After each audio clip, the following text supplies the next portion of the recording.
പോവാല്ലേ? Okay.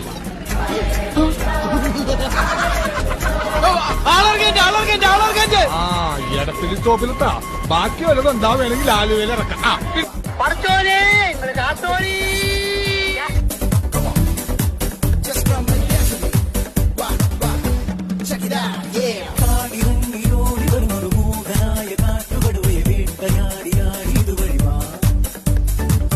ഇങ്ങനെ പേടിക്കലടാ.